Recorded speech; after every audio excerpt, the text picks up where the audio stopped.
We are in the middle of Torah Tet Vav, Torah 15 in Likutey Moharan, called Ohr HaGanuz.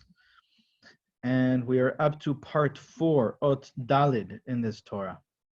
And here in this Torah, Rabbi Nachman is explaining to us how we may merit. The point of this Torah is to explain to us how to experience the taste of the hidden light, or the primordial light, the light that was at the beginning of existence. And this light, we explained, is the essence of light. The light that we experience today, what we call today light, is only a metaphor of that light. It's only a mashal. It's only somewhat like, in some characteristics of it, it's similar to the essence of light, to the light that we're speaking about, the Ohr HaGanuz, the first light. But it's only a mashal to that light. It's only a metaphor to it. It's only similar in some ways. We are speaking now about the essence of light. The essence of light is also the essence of life. It gives existence. It reveals existence. It gives existence. It reveals those inner strengths, that inner energy that is at the core of all of existence. That's what life is all about. Life is about a constant revelation, a constant flow from the hidden to the revealed, of all the energy of life, of all the energy of that is in potential in every part of existence. Okay, that's what life is all about. Life is about revealing from potential to actual, from the hidden to the revealed. And that when that is being revealed, when that is being manifested from the potential to the actual, then that part of existence is called alive. And so when someone lives their life, even in this physical world, in the 120 years that we're in this world, if someone lives their life disconnected from that, and there are not a constant revelation of the life aspect within them, of the godliness within them, they are not a constant revelation of that, from the hidden to the revealed, from the potential field to the actual, then that person is considered dead, even though they are, maybe physically they seem that they are alive. And when a person lives their life in this world in alignment with that goal, constantly revealing those kochot chaim, the power, the strength, or the energy of life that is within a person in its potential form, constantly revealing them, and in the state of flow, where that energy of life is constantly flowing from the hidden to the revealed. Metaphor to understand this, it's very similar to water that is flowing from a hidden source deep in the core of the earth, and that water is coming out from that hidden source, and it's being revealed. That flow of water from the hidden to the revealed, from the core of the earth to the revealed, so that now we can taste it, now we can use it, now we can enjoy it. That's called Be'er Mayim Chayim. That's called a spring of water that is alive. Why is it called alive? Because that's what life is comparable to. Life is this stream of energy, of godliness that is being revealed through us. And so that's the essence of life, and that's the essence of light. That's the Ohr HaGanuz. And the Ohr HaGanuz, if you want to wonder, what is these kochot chaim, this strength and this power of life that needs to flow through me, from potential to actual, be revealed through me, which is what life is all about, that's called the Ohr HaGanuz. That's called the first light, the hidden light, the essence of light. And that light is a revelation of the Ribono Shel Olam. That light is drawn from what's called the Or Ein Sof, the infinite light. In Kabbalah, that's what it's called. It's called the Or Ein Sof, the infinite light. And so the Rabbi Nachman is explaining to us how we may merit to experience and the taste of this light already here and already now. Because this light is known, it is known that it is saved, it is hidden for the tzaddikim that are going to be worthy for experiencing it in the next world. And where is it hidden? It's hidden in the Torah. And what is it? What is this hidden light? Rabbi Nachman explains it's the secrets, it's the soul of the secrets of the Torah. So it's not just the secrets of the Torah as we know them today. There are deeper forms and deeper states of those secrets, a deeper dimension still beyond the dimension of the secrets of the Torah we have today, and that's called, the Ben Ish Chai calls it Pnimiyut HaSod, the inner parts of the secrets of the Torah. And just like we know the Torah is split into 4 categories, 4 parts, or 4 levels, the Torah, the light of the Torah is enclosed in 4 dimensions, and that's corresponding to Atzilut, Beriah, Yetzirah, Nasiya, the 4 worlds, and the 4 letters of Yud, K, Vav, K. There's also a higher level that is beyond that, and that represents the Keter. In the worlds, it represents the world of Adam Kadmon, and in the letters of the Yud Ke Vav Ke, it represents the spike on the top of the Yud, the Kutso Shel Yud. And that's called Pnimiyut HaSod. And that represents in the levels of the Neshama, Nefesh, Ruach, Neshama, Chaya, Yechida, it represents the Yechida. And it represents the Neshama of Mashiach. And that's why it's going to be revealed La'atid Lavo when Mashiach comes. It's going to be revealed to the tzaddikim that are worthy of that live their life in alignment with that consciousness, with that Geula consciousness. And Rabbi Nachman says, however, he says that we can merit this already today and already now. That's what this Torah is all about. And the formula that he gives us is that by rectifying and elevating the midah of Yirat Shamayim, Yira, fear, and now you are returning it so that it's experienced as Yirat Shamayim, as fear of Hashem, awe of the Ribono Shel Olam. When a person does that, says Rabbi Nachman, through that, that's the first part of the formula, that's how you will be able to merit experiencing the taste of the Ohr HaGanuz, the hidden light already now and already here.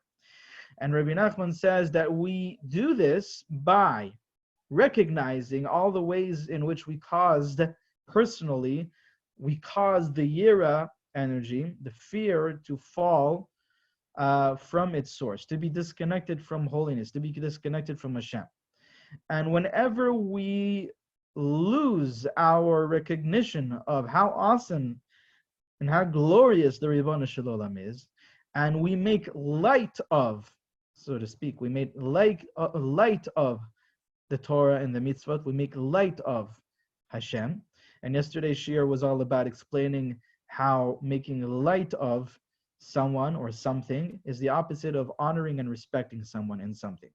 And that's why kal is the opposite, the word kal, which means light, making light of something, like kalut rosh, when a person is in a state of lightheadedness. That's the opposite of koved rosh, of seriousness. And it's the opposite of the word kavod, is very similar to the word koved rosh. Koved rosh, seriousness, and kavod is because when you are honoring, when you're mechabed somebody, when you're honoring somebody, which is the word kavod, then you are recognizing the importance of that person. You are recognizing in your attributing a certain seriousness to that recognition of how important and how significant this person is.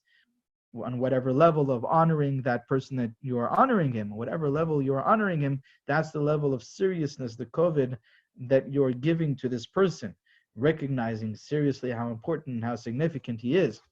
Whereas the opposite of that is kalut rosh, is lightheadedness, is making light of Hashem, making light of the Torah and the mitzvot. And as I wish to do, that's how I do. As I live my life, that's how I live my life. And that is this aspect of koved rosh, this aspect of seriousness, is the aspect of malchut. It's an aspect of yira and malchut, and kavod and honor, fear, kingship, sovereignty, honoring, kavod, is all synonymous. It's all the same energy.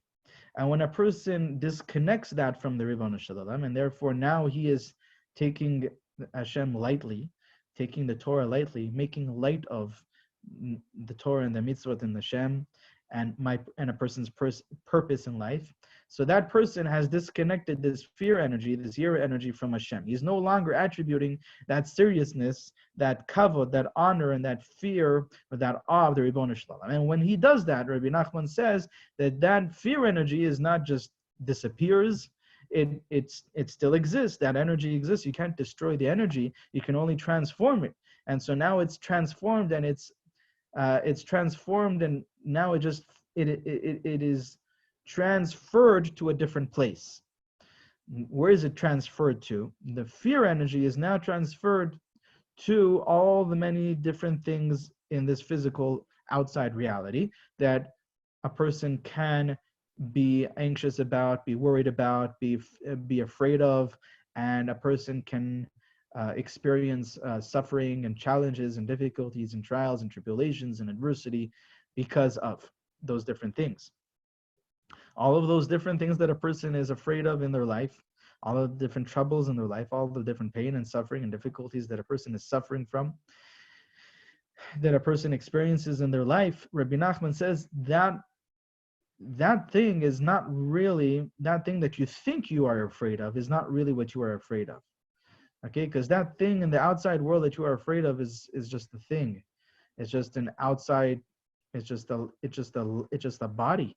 It's just an outside form. It's just a shape to a certain, that is right now the body for a certain energy, and that energy is the energy of fear, and that's why you're afraid of that thing.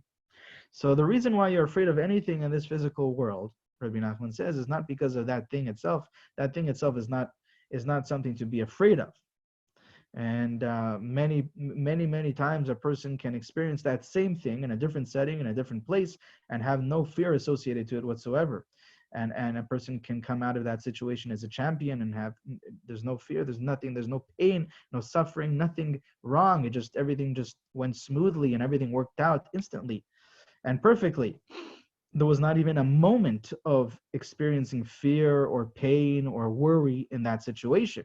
So why is it in certain situations where you do experience fear and suffering and worrying about those things in the outside world? It's not because of that thing necessarily, or that person, or that situation. It's because of the energy that is right now taking the form of that thing.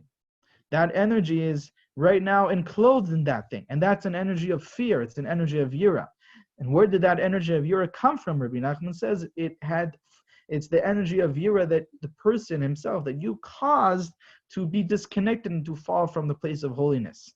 And when it falls from the place of holiness, when it falls from the place of Hashem, that's where it takes the form. It takes the form in all of these other things in the outside physical world in order to bring the person to recognize he has been disconnected, that he is now living a life that is not in alignment with the Torah and the mitzvot, that he is not in alignment with respecting and honoring and experiencing the awe of Hashem, and that's why that awe of Hashem is taking a different form. And that's the din that happens in the heavenly court. When we learn about the Mekatrigim, when we learn about the prosecuting angels that come and they prosecute a person, why is he not serving Hashem properly?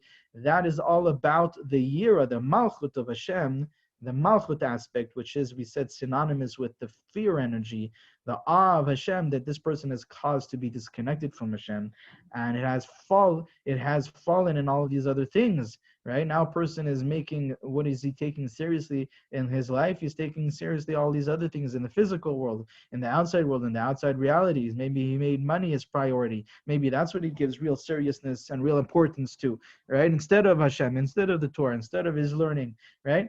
And so that's where the prosecution happens. That's where it happens from. That's what it happens from above in the heavenly court, because of this disconnecting the yira, disconnecting the malchut, causing the malchut to fall into all of these different things, causing the awe and the fear energy to fall into all of these different things.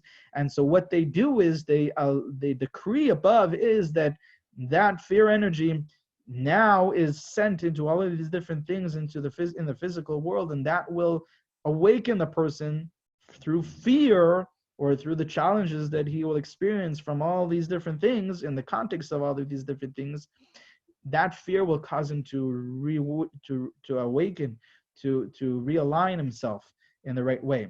So says Rabbi Nachman, there's another way that a person can save himself from this, and that is by returning on his own accord. A person can choose in this moment to return that fear energy to associate it with Hashem, to connect it to Hashem. Instead of associating it with all these other things in the outside world, choose in this moment to assess the way you're living your life, to judge yourself. And we keep on pointing out, judging yourself should be done compassionately so that you don't fall. There are two forms of fear energy the Zohar speaks about. There's the fear energy of Yitzchak, and there's the fear energy of Esav.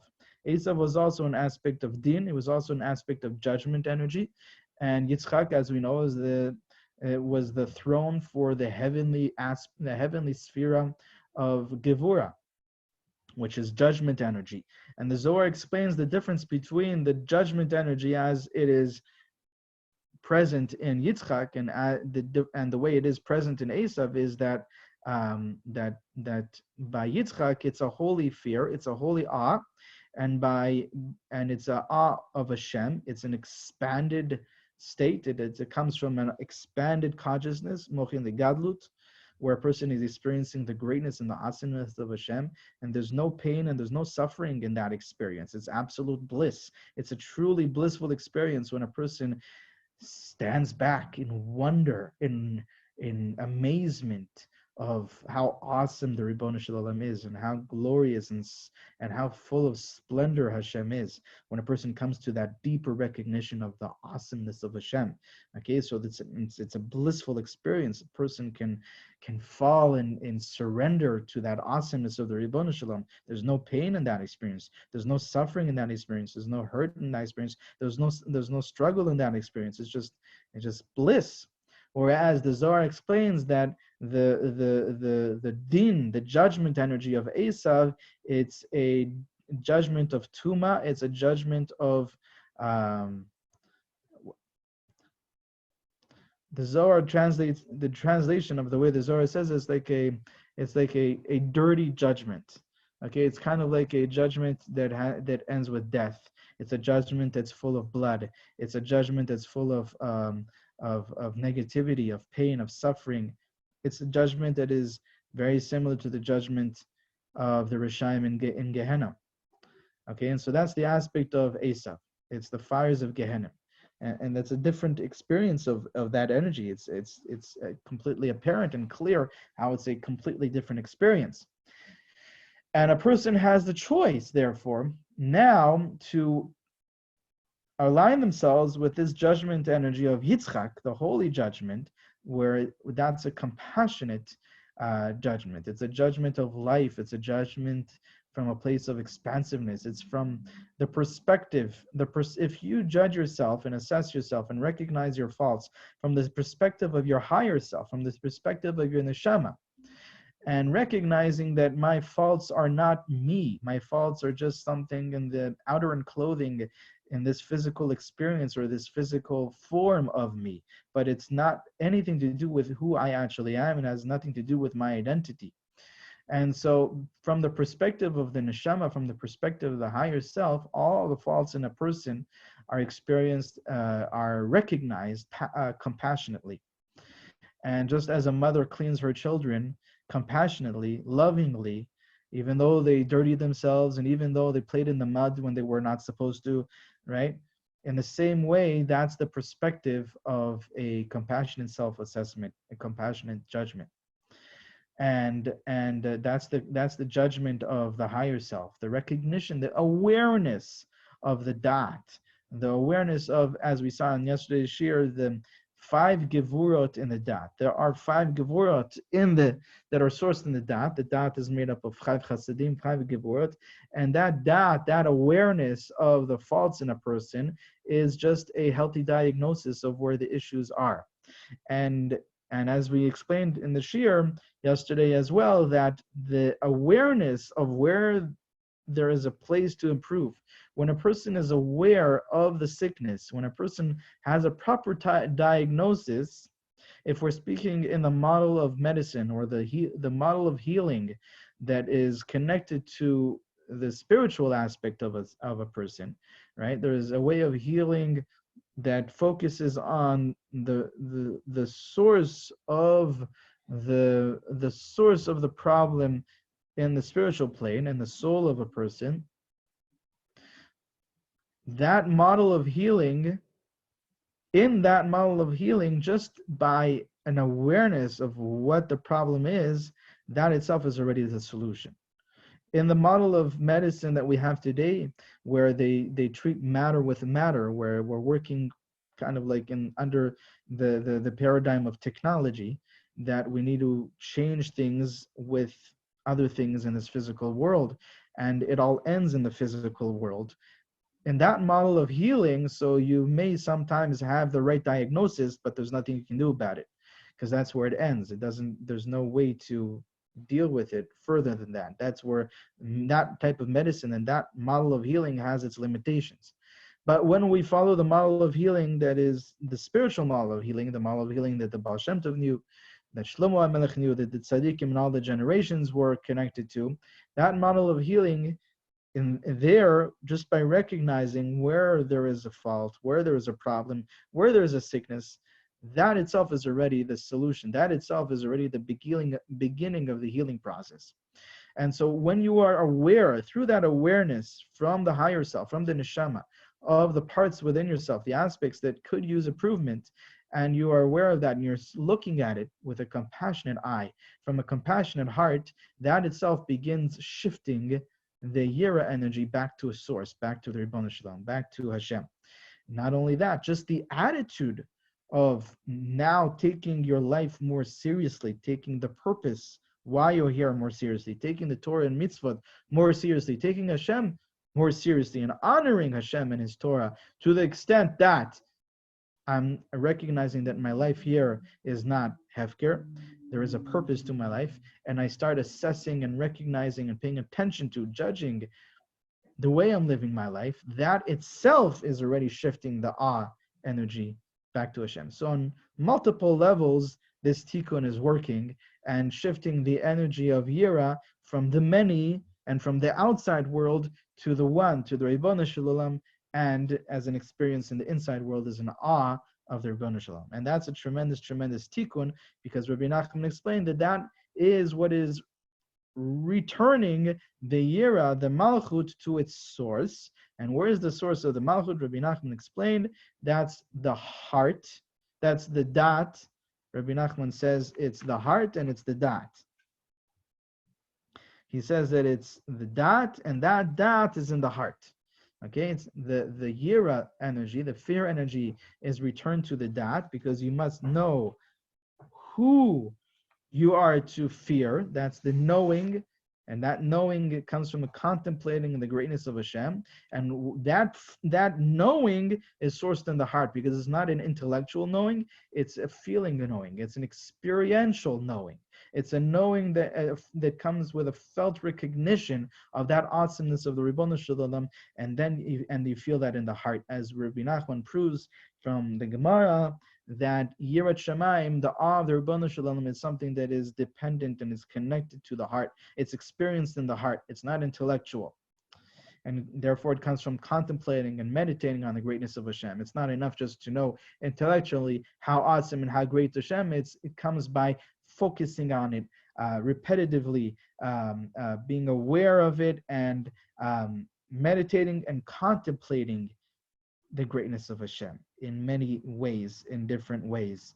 And by the constantly deeper and deeper and deeper still, contemplating how great and how awesome Hashem, that deep contemplation and focus and meditating on it will cause the person to feel it in the heart. It's not just intellectual, it's in the heart.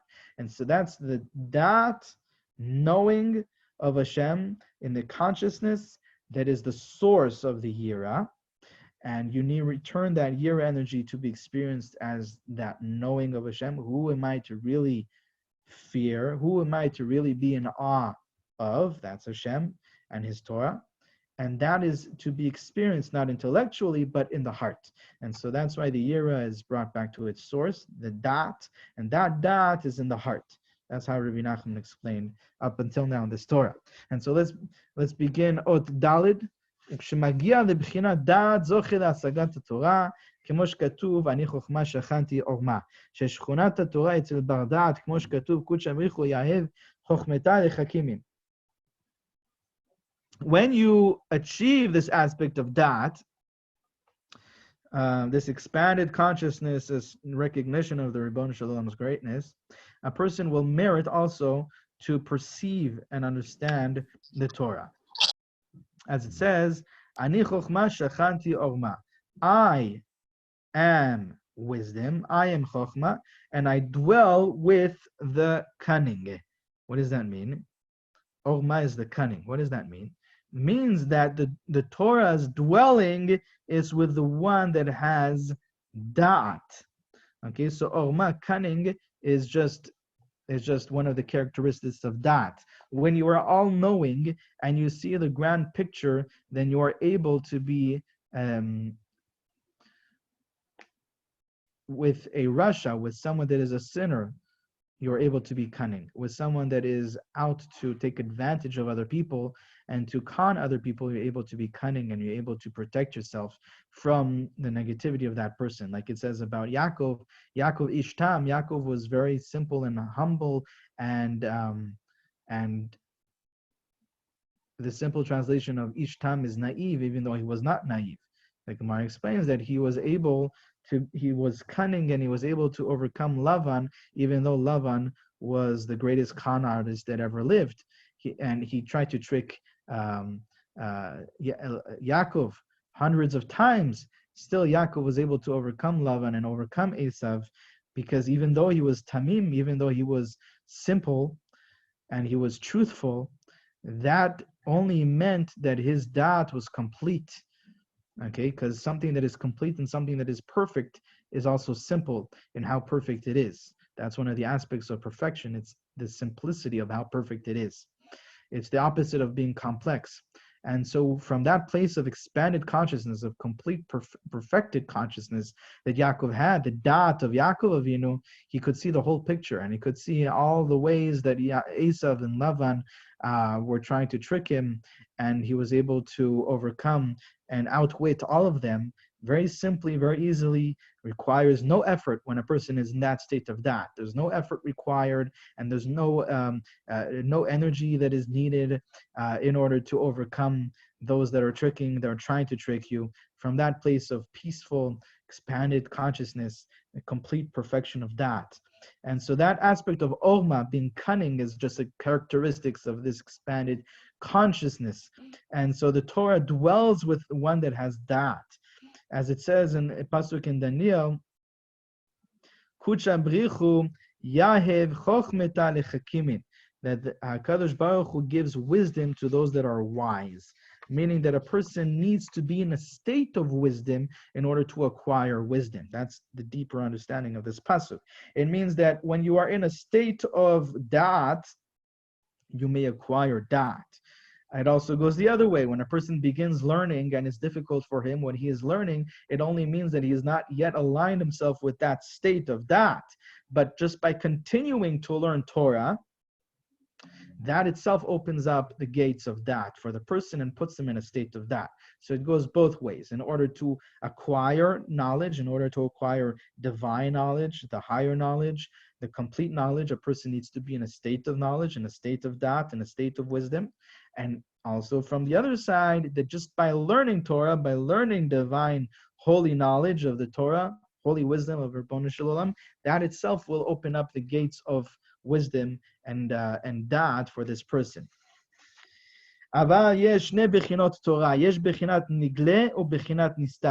There are two aspects in the Torah. There is the aspect of the revealed part of the Torah, and there's the hidden part of the Torah. אבל לבחינת נסתר אינו זוכה אלא לעתיד לבוא. אבל בזה העולם זוכה לבחינת נסתר על ידי תפילה במסירת נפש. So says Rabbi Nachman, the hidden aspect of the Torah, normally, naturally, we may only merit it לעתיד לבוא. In the world beyond this world. In the world that is not limited and not confined by the physical limitations of this world as it is in this state, in the state that it is right now. Because Rabbi Nachman explains that the hidden part of the Torah, and he explains it in a few places in the Likutei Moharan. He explains it also in the end of the Likutei Moharan. There's in the second part of the Likutei Moharan, in the end, there's a whole Torah about this. How that's why on Shabbat we can merit this light as well, because Shabbat is representing the beyond limitations. What's called Nachala Beli Mitzarim, the portion or the inheritance that has no boundaries. That's what the pasuk describes Shabbat. Nachala Beli Mitzarim, the portion or the inheritance without boundaries. And so Shabbat is the experience of no boundaries. And so if you are in a place of no boundaries, then you can experience the transcendent. The transcendent cannot be experienced in this world, and it's beyond this world because of the limitations of this physical world. But when you get into a state that is beyond those limitations, like in Shabbat, or collectively the whole universe will merit that, the tzaddikim will merit that la'atid level. That's what the next stage of this universe is to be, is the beyond boundaries of the physical form. In that state, we can merit these secrets of the Torah, because these secrets of the Torah are transcendent. They are beyond limitations. And it's impossible. We don't have the vessels to grasp them, to understand them in the way we are normally, naturally, usually. And so, la'ati level, we will. And la'ati level, the tzaddikim will merit these secrets of the Torah. But Rabbi Nachman says as well that in this physical world, you can transcend the limitations of this physical world and merit the secrets of the Torah in a certain way as well. And how is that? He says through davening b'msirut nefesh. When a person davens, when a person prays to Hashem from a state of self-sacrifice, okay, that means a person has given his whole self away, surrendered. What does it mean he gave it away? What does it mean he nullified the self? What does that mean? It means he surrenders himself to Hashem in his davening. When you surrender your physical self to Ribbon Shalom, your whole self is surrendered to the Ribbon Shalom in your davening, okay, and that's a way of davening. There's a specific way of davening where you are surrendering your whole self to Hashem in your davening. That's an aspect of emunah, believing and trusting in Hashem, even though there's a physical world and there's cause and effect, and a person may be afraid of all these things in this physical world, but a person surrenders to Hashem. That's an aspect of self-sacrifice, because you are surrendering, you're sacrificing the physical identity, the physical self, the limitations of the physical self, and the connections, the attachments to the physical world. The physical paradigm, the way that a person thinks in this physical world. You're surrendering all of that to Ribbon Shalom in your prayer, and that's a self-sacrifice. And that itself, Rabbi Nachman says, through that you can merit the secrets of the Torah, which are beyond limitations already in this physical world. Because what you're doing is you are transcending the limitations of your own physical self. Okay, through surrendering to the Ribbon Shalom, through your tefillah, that self-sacrifice allows you to cross over the boundaries of the physicality, of the physical self, of the physical world. And so says Rabbi Nachman, how do you merit, and this is all part of the formula, okay? How do you merit tefillah b'msirut nefesh? How do you merit this type of tefillah that is through self-sacrifice? He says, by learning Torah, the revealed aspect, the revealed part of the Torah. The revealed part of the Torah are the halachot, the Gemara, the Shulchan Aruch, the Rambam, the halachot psukot, the practical halacha, Mishnah Berurah. When a person learns that revealed part of the Torah, that's going to allow this person to pray in this state of surrender, complete surrender, surrendering the self, self-sacrifice. Why is that? So he explains. Because learning Torah that is revealed is called the aspect of Sinai in the Gemara. Okay, Sinai ve'oker harim he minayu adif ve'shivut Sinai adif ka'akol tzrichin l'marich hitaya ve'atorah shebenigla akol tzrichin la aval haTorah shebenistar ze'irin inon ditzrichin la. So he brings the Gemara asks a question. The Gemara outlines that and defines that there are two different types of greatness in Torah. Okay, when you have Torah giants, Gdolei Ador, the greatest of the generations in their Torah achievements, there are two types, there are two superpowers in Torah. There's one superpower where you are a Sinai. Sinai means that you contain vast amounts of Torah knowledge, contained in your memory, in your knowledge. In any moment, anyone, any question that is given to you, you can take out from your memory, from your heart, where the Torah says exactly what is the answer for this and what's the answer for that. Any question in halacha, you can explain right away, starting from the pasuk in the Torah, going from the Mishnah, the Gemara, the whole sugya, the Rishonim, the Achronim, the Rambam, the Torah, the Bet Yosef, Shulchan Aruch, the Nosei Kelim, the Mishnah Bura, or whatever other poskim, halacha l'maisa, and other parts on the Shulchan Aruch, all the way down to the psak in this situation. Okay, that's an aspect of Sinai, knowing vast amounts of Torah clearly and on the spot. The other aspect is Ohr Harim. So Sinai is just the name of Har Sinai. And it's this aspect, that first superpower is called Sinai, because just like Har Sinai is the place the whole Torah was given over, so this person contains the whole Torah. The other superpower in Torah, that a Torah leader, a giant can have, is Ohr Harim. Ohr Harim means that he is an uprooter of mountains.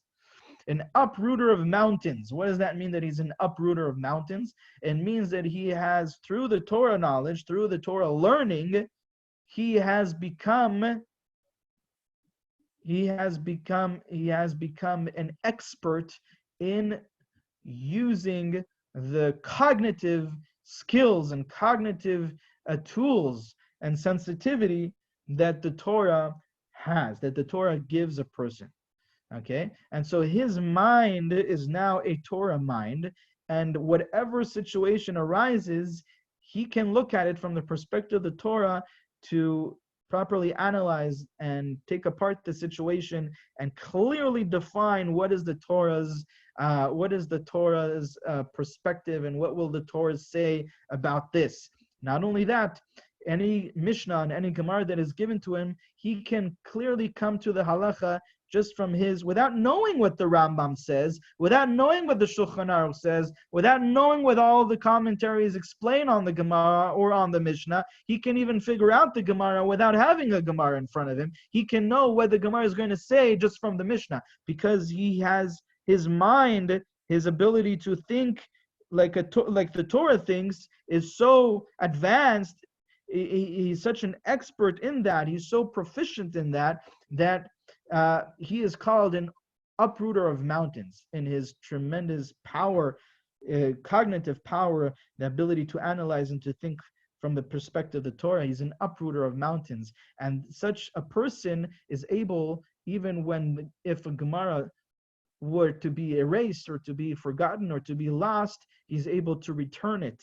He's able to renew it with his understanding and with his knowledge, with his understanding and with his way of seeing the Torah. And so that's called Ohr Harim. And these are two aspects. But the aspect of Sinai is the aspect Rabbi Nachman wants to point out here. He says the aspect of Sinai, knowing tremendous amount of Torah. So it's not your ability to figure out Torah on your own, it's your knowledge in your heart, knowing all of the halachot in the Torah, knowing all the shots and poskim, knowing all of the revealed parts of the Torah.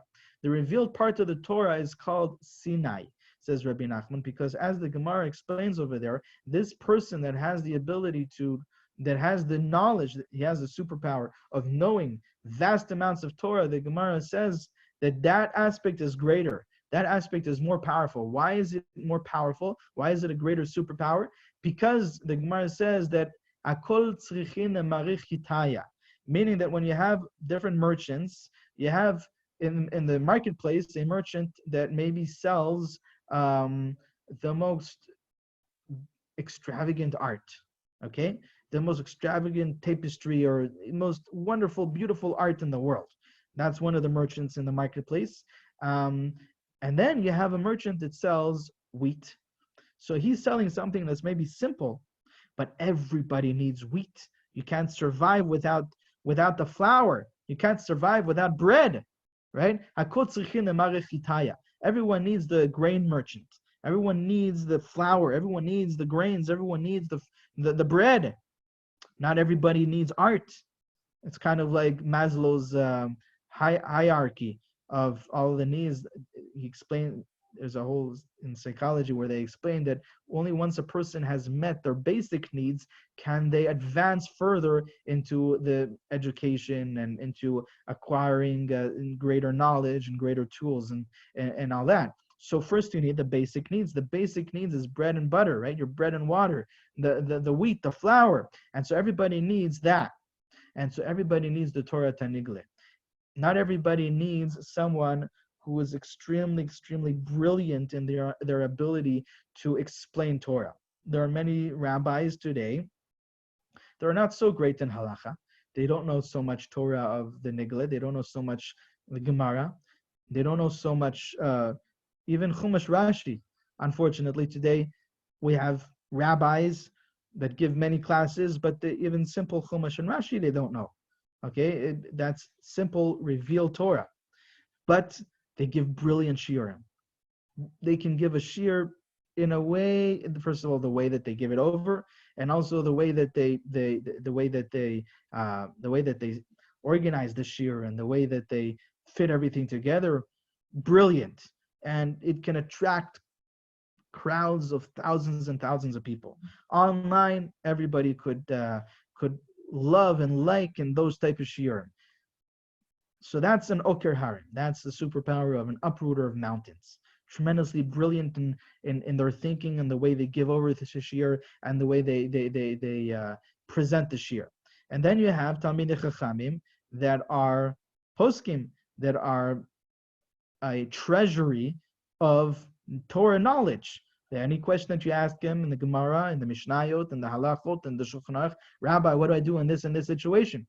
He has the answer right away. He knows all the Gemarot. He knows all the Psukim in the Tanakh. He knows all the Rashis. He knows all of the Chazals. He knows all the Midrashim. He's maybe he's not going to say on his own what Rashi says. Maybe he's not going to say on his own what the Medrash says, but he knows the Medrash and where it says it. He knows the Rashi and he knows where Rashi says it. Okay, so that's the difference between both of them. And the Gemara says that the Sinai is Adif. The one that knows this vast amount of knowledge is greater than the one that gives the classes, the shiurim that attract the millions of people. There are people that can give those shiurim that attract the millions of people that are also a Sinai, right? They're not only an uprooter of mountains, and they're not only brilliant in the way they give over their shiur, but they also contain vast amounts of Torah knowledge. Okay, so you have people that have both. It's not either or. But the superpower of knowing vast amounts of Torah knowledge, the Gemara says that's called Sinai, and that's the merchant of grains.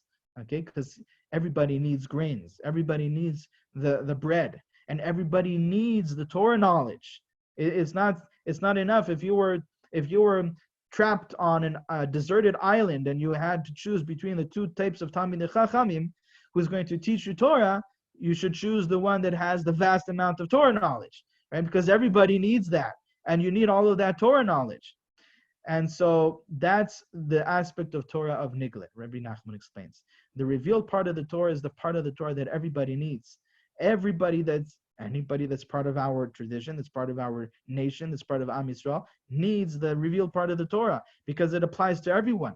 The hidden part of the Torah is the brilliance of the Torah. It's the depth of the Torah. It's the consciousness, the cognitive tools behind the Torah, the way of thinking of the Torah. Okay, that's beyond, and not everybody's on that level to understand that or to need that. Okay, and so that's the difference between the hidden part and the revealed part of the Torah. And so there is a benefit, there is a greater benefit, greater significance in this aspect, in this context, to the revealed part of the Torah over the hidden part of the Torah. And because that's the aspect of Sinai, that's the aspect of Marechitaya, the merchant of grains, And Rabbi Nachman explains that in order to merit this aspect of Sinai, you have to have tremendous humility, to be to contain vast amounts of Torah knowledge, to have that superpower of tremendous perfect memory of all of this Torah knowledge. A person has to be a vessel that is surrendered to the Torah, and that is that comes from the attitude and the characteristics of real humility. And that humility is exactly what causes the person to break the boundaries of the self. That causes the person to daven from a place of surrendering, daven from self-sacrifice, which will allow the person to merit the secrets of the Torah, which are only held in a place that is beyond the physical boundaries. It cannot be held within the physical boundaries, because that confinement cannot hold such a greatness of the secrets of the Torah. And so these are different aspects that Rabbi Nachman is introducing of the formula that will explain to us eventually through this Torah how to merit experiencing the taste of the secrets of the Torah already in this physical world. And so we're going to continue, we're going to review and continue more the fourth part, the Ot Dalit in this Torah, in the next year, Bezrat Hashem.